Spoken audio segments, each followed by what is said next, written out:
Border Gavaskar சீரிஸோட தோல்விக்கு அப்புறம் நிறைய எக்ஸ்பர்ட்ஸ் பாத்தீங்கன்னா இந்த சீரிஸோட தோல்விக்கு முக்கியமான காரணமா இருக்கிறது ரோஹித் சர்மா மற்றும் விராட் கோலி அப்படின்னு சொல்றாங்க. பட் எங்களை பொறுத்த வரைக்கும் இந்த சீரிஸோட தோல்விக்கு முக்கியமான காரணமா நாங்க பாக்குறது கௌதம் கம்பீர். கௌதம் கம்பீரோட கோச்சிங் ரெக்கார்ட் இது வரைக்கும் ரொம்பவே மோசமா பாத்தீங்கன்னா இருந்திருக்கு. அண்ட் ஆல்சோ கௌதம் கம்பீர் கிட்ட எந்த விதமான ஸ்ட்ராட்டஜியுமே இல்லாத மாதிரி இருக்கு. அண்ட் ஆல்சோ கௌதம் கம்பீரோட கோச்சிங் ஸ்டாஃப்ஸும் பாத்தீங்கன்னா ரொம்பவே பயனில்லாத மாதிரி தான் எங்களுக்கு தெரியுது. பிகாஸ் ப்ராப்பரான கோச்சிங் ஸ்டாஃப் இல்லை. அண்ட் ஆல்சோ கௌதம் கம்பீர் பார்த்தீங்கன்னா ஒரு சில பிளேயர்ஸை பார்த்தீங்கன்னா ரொம்ப அதிகமாக பேக் பண்ணுறாரு. அண்ட் ஒரு சில பிளேயர்ஸை பார்த்தீங்கன்னா அவர் செலக்டே பார்த்தீங்கன்னா பண்ண மாட்டேன்றாரு. அண்ட் கௌதம் கம்பீரோட இது வரைக்கும் என்னெல்லாம் பண்ணியிருக்காரு அண்ட் எவ்வளோ சீரீஸை தோக்கடிச்சிருக்காரு இந்தியாவை, அண்ட் கௌதம் கம்பீரை சாக் பண்ணுறது மூலியமா இந்தியன் டீம் ஏதாவது கெயின் பண்ண முடியுமா அப்படின்றது தான் நம்ம இந்த வீடியோவில் பார்க்க போகிறோம். So let's get started. இந்த பார்டர் கவாஸ்கர் சீரிஸோட தோல்விக்கு அப்புறம் பார்த்தீங்கன்னா நிறைய எக்ஸ்பர்ட்ஸ் ரோஹித் சர்மா மற்றும் விராட் கோலியோட புவரான பெர்ஃபார்மன்ஸ் காரணமாக தான் இந்த பார்டர் கவாஸ்கர் சீரிஸை இந்தியா தோத்துது அப்படின்னு பார்த்தீங்கன்னா சொல்லியிருக்காங்க. ஒரு கரெக்டான திங் அப்படின்றதுல எந்த விதமான மாற்று கருத்துமே இல்லை.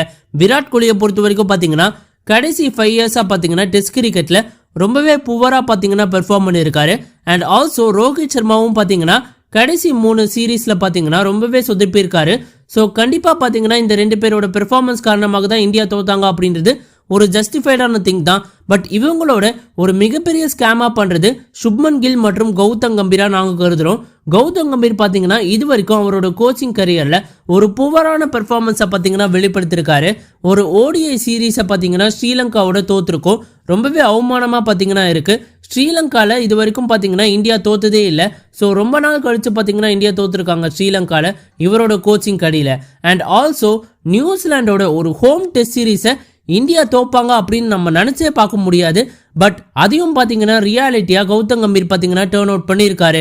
3-0 அப்படின்னு நியூசிலாண்ட் அணி பார்த்தீங்கன்னா இந்தியாவை இந்தியாவோட ஹோம்லேயே பார்த்தீங்கன்னா டிஃபீட் பண்ணியிருக்காங்க. ரொம்பவே ஷாக்கிங்காக பார்த்தீங்கன்னா இருந்தது. அண்ட் இப்போ பார்த்தீங்கன்னா பிஜிடி சீரீஸை 10 இயர்ஸ்க்கு அப்புறம் பார்த்தீங்கன்னா இந்தியா ஆஸ்திரேலியாவில் பார்த்தீங்கன்னா தோக்குறாங்க. 3-1 அப்படின்ற ஒரு ஆக்ரிகேட்டில் பார்த்தீங்கன்னா இந்தியா தோல்வி அடைகிறாங்க.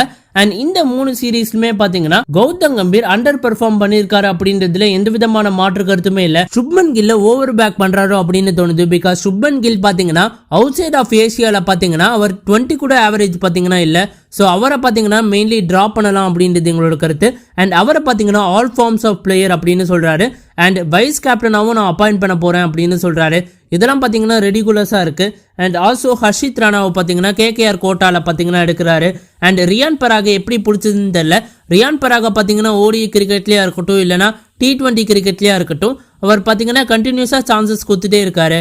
அண்ட் அபிஷேக் சர்மாவும் பார்த்தீங்கன்னா T20 கிரிக்கெட்ல மேசிவா பார்த்தீங்கன்னா ஃபெயில் பண்றாரு. சவுத் ஆப்பிரிக்கா சீரீஸாக இருக்கட்டும் இல்லைனா ஸ்ரீலங்கா சீரீஸாக இருக்கட்டும் ரெண்டுத்துலேயுமே பார்த்தீங்கன்னா ஒழுங்காக பெர்ஃபார்ம் பண்ணலை. பட் அவரை பார்த்தீங்கன்னா திரும்பி பார்த்தீங்கன்னா எடுத்துகிட்டே இருக்காரு. ஸோ இதெல்லாம் தான் பார்த்தீங்கன்னா கௌதம் கம்பீர் கிட்ட ஒரு மிகப்பெரிய குறையாவே இருக்கு அப்படின்றது எங்களோட கருத்து. சர்ஃப்ராஸ் கானா இருக்கட்டும் இல்லைனா அபிநயம் ஈஸ்வரனா இருக்கட்டும் 2 பேருமே பார்த்தீங்கன்னா டொமஸ்டிக் கிரிக்கெட்ல ஒரு ஸ்டால்வார்ட்ஸ். அண்ட் அவங்கள பார்த்தீங்கன்னா ட்ராப் பண்ணியிருக்காரு இந்த இந்தியா வர்சஸ் ஆஸ்திரேலியா சீரீஸ்ல. அண்ட் அதுவுமே பார்த்தீங்கன்னா ஒரு மிகப்பெரிய நோட் பண்ண வேண்டிய பாயிண்ட் அப்படின்னு நாங்கள் கருதுறோம். அண்ட் லாஸ்டா நாங்கள் என்ன சொல்ல விரும்புகிறோம் அப்படின்னா ரோஹித் சர்மா மற்றும் விராட் கோலி ரொம்பவே ரெலக்கண்டா இருக்காங்க டு பிளே டொமஸ்டிக் கிரிக்கெட். அவங்க 2 பேருமே டொமஸ்டிக் கிரிக்கெட் ஆனா கண்டிப்பாக ஒரு கான்ஃபிடன்ஸ் கெயின் பண்ணுவாங்க. அண்ட் அதை வச்சு பார்த்தீங்கன்னா இன்டர்நேஷனல் கிரிக்கெட்டில் திரும்பியும் சக்சீட் பண்ணலாம். அண்ட் விராட் கோலி பார்த்தீங்கன்னா கடைசியாக டொமஸ்டிக் கிரிக்கெட் பார்த்தீங்கன்னா 2012 தான் பார்த்தீங்கன்னா இருக்காரு. வேற ஐடல் சச்சின் டெண்டுல்கர் பாத்தீங்கன்னா அவர் ரிட்டையர் ஆன இயர் அதாவது 2013 பாத்தீங்கன்னா டொமஸ்டிக் கிரிக்கெட் ஆடி இருக்காரு. அதுல இருந்தே பாத்தீங்கன்னா தெரியுது டொமஸ்டிக் கிரிக்கெட்டோட இம்பார்ட்டன்ஸ் என்ன அப்படின்னு. சோ கைஸ் உங்களோட ஒப்பீனியன் என்ன? கௌதம் கம்பீரோட கோச்சிங் கரியரை பத்தி நீங்க என்ன நினைக்கிறீங்க அப்படின்றது கமெண்ட் பாக்ஸ்ல கமெண்ட் பண்ணுங்க. அண்ட் இந்த வீடியோ பிடிச்சா லைக் அண்ட் ஷேர் பண்ணுங்க. And more importantly Tamil updates plus YouTube சேனலுக்கு மறக்காம சப்ஸ்கிரைப் பண்ணுங்க நண்பா.